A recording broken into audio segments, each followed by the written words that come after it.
10월 16일 오늘 만나 성경 말씀은 역대하 26장 16절에서 18절까지 말씀입니다. 우시야 왕은 힘이 세어지면서 교만하게 되더니 드디어 악한 일을 저지르고 말았다. 주님의 성전 안에 있는 분향단에다가 분향을 하려고 그리로 들어간 것이다. 이것은 주 하나님께 죄를 짓는 일이었다. 아사랴 제사장이 용감하고 힘이 센 주님의 제사장 80명을 데리고 왕의 뒤를 따라 들어가면서 우시야 왕을 말렸다. 제사장들이 외쳤다. 우시야 임금님께서는 들으십시오. 주님께 분향하는 일은 왕이 할 일이 아닙니다. 분향하는 일은 이 직무를 수행하도록 거룩하게 구별된 제사장들, 곧 아론의 혈통을 이어받은 제사장들만이 할 수 있는 일입니다. 이 거룩한 곳에서 어서 물러나시기 바랍니다. 왕이 범죄하였으니 주 하나님께 높임을 받지 못할 것입니다. 아멘. 오늘 만나로 만나주시는 하나님을 기대합니다. 창세기에서 기록하고 있는 하나님의 천지창조 장면에서 반복되어 강조되고 있는 중요한 모티프는 경계지음입니다. 흑암으로 가득한 세상 속에 빛과 어둠의 경계를 나누어서 낮과 밤을 창조하시고 창공 위의 물과 창공 아래의 물로 경계를 나누십니다. 또 어지럽게 범람하고 있는 하늘 아래에 있는 물을 경계를 지으셔서 땅과 바다를 만드시죠. 이런 모든 장면들은 혼돈의 세계를 뒤로하고 하나님이 만드신 선한 세상의 특징을 보여줍니다. 모든 피조물이 하나님께서 정해놓으신 경계 안에 머무를 때 가장 보시기에 좋은 세상이 유지된다는 것이죠.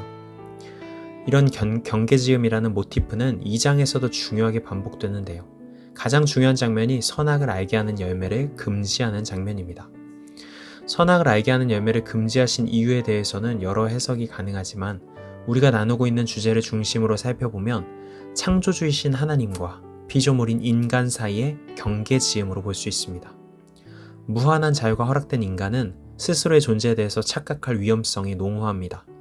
동물들의 이름을 지으면서 유사 창조 행위를 하기도 하니 어느 순간 자신이 하나님처럼 전능하고 위대한 존재라고 착각할 수 있죠. 그렇게 하나님은 선악을 알게 하는 나무 열매를 등장시키고 그것을 단호하게 금지합니다. 이를 통해 말씀하시는 것이죠. 똑똑히 기억해라. 너희는 창조주인 나와는 다른 존재다. 인간이 이것을 망각하고 창조주와 피조물 사이의 경계를 침범하게 되면 하나님이 만드신 아름다운 세상의 질서는 깨지게 되는 것입니다. 하지만 안타깝게도 성경은 곳곳에서 이런 경계를 넘어선 사람들의 악행에 대해서 반복하여 기록합니다. 오늘 본문의 우시야 왕의 악행도 이런 맥락에서 이해할 수 있습니다. 우시야 왕은 그저 악하기만 한 왕은 아니었습니다. 16절 이전까지의 기록으로 살펴보면 초기에는 하나님을 경외함으로 하나님의 뜻을 찾기도 했고 군사적으로도 경제적으로도 꽤나 굵직한 업적을 남기기도 했습니다. 그런 어느 순간부터 우시야는 스스로의 존재를 지나치게 크게 인식하기 시작한 것으로 보입니다. 16절 말씀입니다. 우시야 왕은 힘이 세워지면서 교만하게 되더니 드디어 악한 일을 저지르고 말았다. 주님의 성전 안에 있는 분향단에다가 분향을 하려고 그리로 들어간 것이다. 우시야 왕이 힘이 세워지면서 교만하게 되었다고 말합니다. 이 말은 하나님께서 자신에게 부여해 주신 왕으로서의 역할과 범위, 경계를 망각하기 시작했다는 것이죠. 마침내 우시야는 성전 안에 있는 분향단에 분향하려고 합니다. 구약의 율법에 따르면 성전에서 분향하는 일은 오직 아론 자손의 제사장에게만 허락된 일입니다. 즉 우시야가 분향하려고 한 행위는 하나님이 율법을 통해 정해주신 왕으로서의 경계를 자의적으로 깨뜨리는 행위인 것이죠. 성경은 이를 단호하게 악한 일이라고 표현합니다. 하나님이 공동체 안에 허락하신 경계와 질서를 자의적으로 깨뜨리는 일, 나 스스로 너무 중요한 사람이라고 착각하는 자의식 과잉의 상태에 빠져서 내가 모든 영역에 영향력을 발휘해야 한다고 생각하는 순간 하나님이 만드신 질서는 왜곡되고 깨져버리기 때문이죠. 사랑하는 성도 여러분, 우리 안에도 우시야의 마음이 있지 않은지 돌아보면 좋겠습니다. 우리도 신앙의 여정을 걸어가다가 어느 순간에 하나님께서 허락해 주신 경계의 범위를 넘어서 더 커다란 영향력을 끼치고 싶은 유혹을 받기 쉽습니다. 그리고 그 유혹은 거룩한 사명이라는 꽤나 그럴듯한 포장지로 가려져서 우리에게 찾아오죠.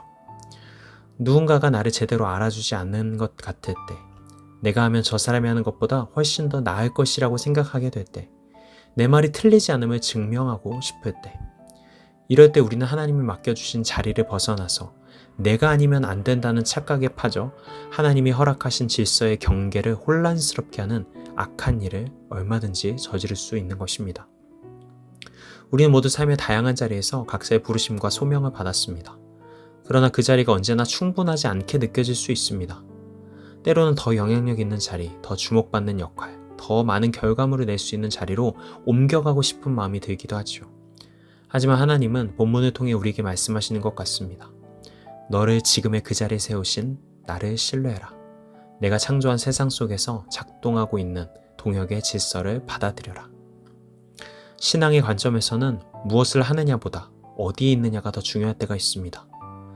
바라기는 우리 모두가 어느 찬양의 가사처럼 우리를 부르신 삶의 자리에서 때로 이해되지 않아도 때로 나의 성에 차지 않아도 하나님을 신뢰하며 묵묵히 걸어갈 수 있으면 좋겠습니다. 하나님이 내게 허락하신 자리, 경계 지어주신 역할 속에서 머물며 겸손하고 조용하게 그러나 신실하게 살아갈 때 우리의 삶을 보고 하나님께서 보시기에 참 좋다고 말씀하실 줄 믿습니다. 기도하시겠습니다. 창조주 하나님, 우리 삶을 여전히 섭리하시며 하나님의 질서로 다듬어 가시고 인도해 가시는 줄 믿습니다. 부르신 삶의 자리에서 나의 낮음을 알고 나의 한계를 기억하며 겸손하고 신실하게 섬기며 살아갈 수 있는 믿음을 허락하여 주시옵소서. 예수님의 이름으로 기도드립니다. 아멘. 이제 두 가지 기도 제목으로 함께 기도합니다. 첫 번째로 오늘의 말씀을 따라 기도하겠습니다.